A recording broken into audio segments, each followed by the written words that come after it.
Thanks very much for taking the time out to speak to us.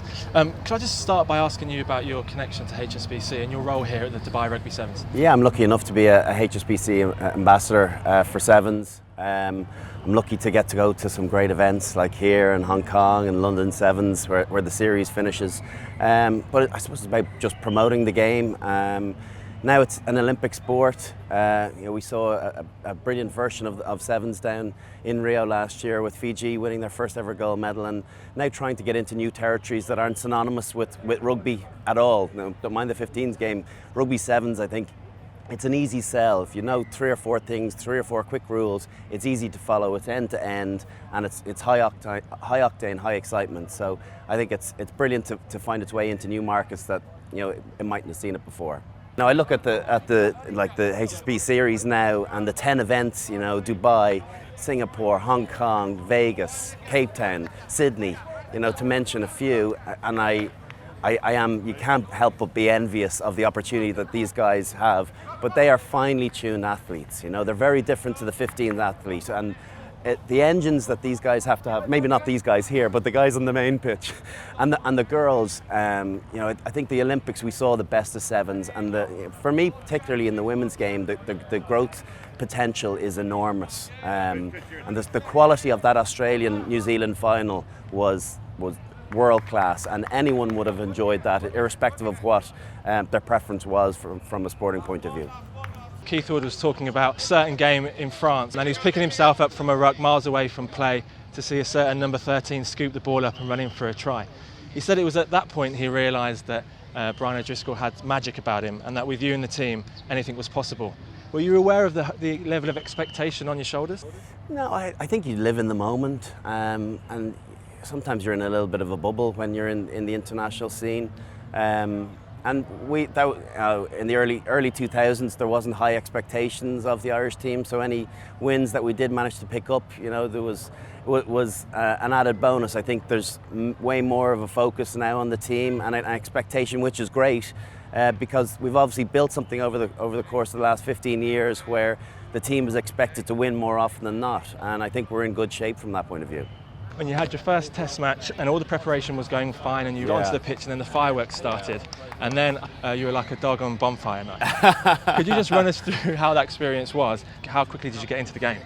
Well, my first cap came probably a lot sooner than I would have anticipated as a 20-year-old, and then I ended up playing against one of my boyhood heroes in Tim Horan, and everything was fine for the whole week, and then I just wasn't expecting fireworks. And fireworks are illegal in Ireland, so we don't see a lot of them. So I thought, God, it must be a big deal if there's some fireworks going off before a game.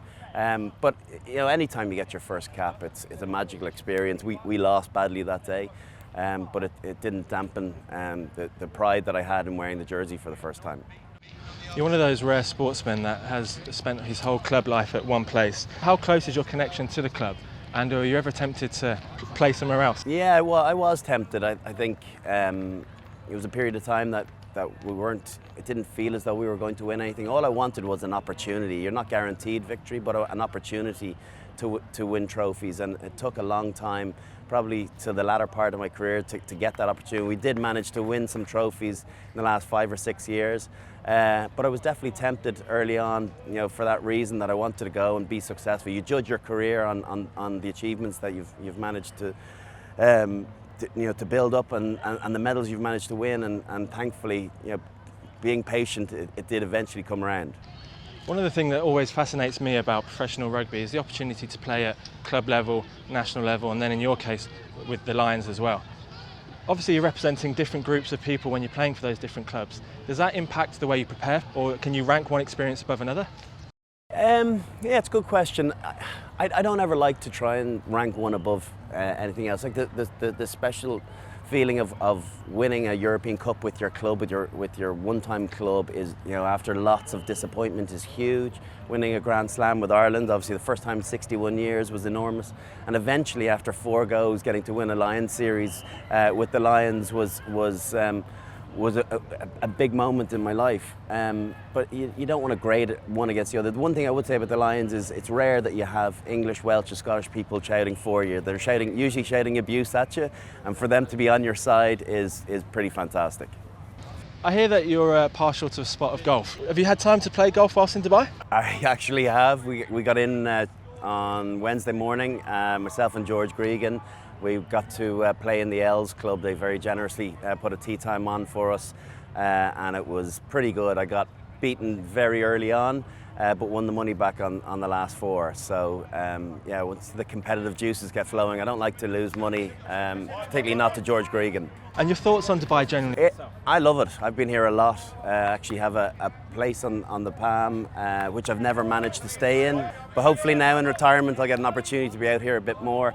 But Dubai is great. You know, you're guaranteed sunshine. You know, people are very friendly. Huge expat community, good fun, bit of everything. And you know, when you're guaranteed, even though you know I've pasty Irish skin, when you're guaranteed sun, it's always a bonus. And the last few questions from me, just quick fire answers.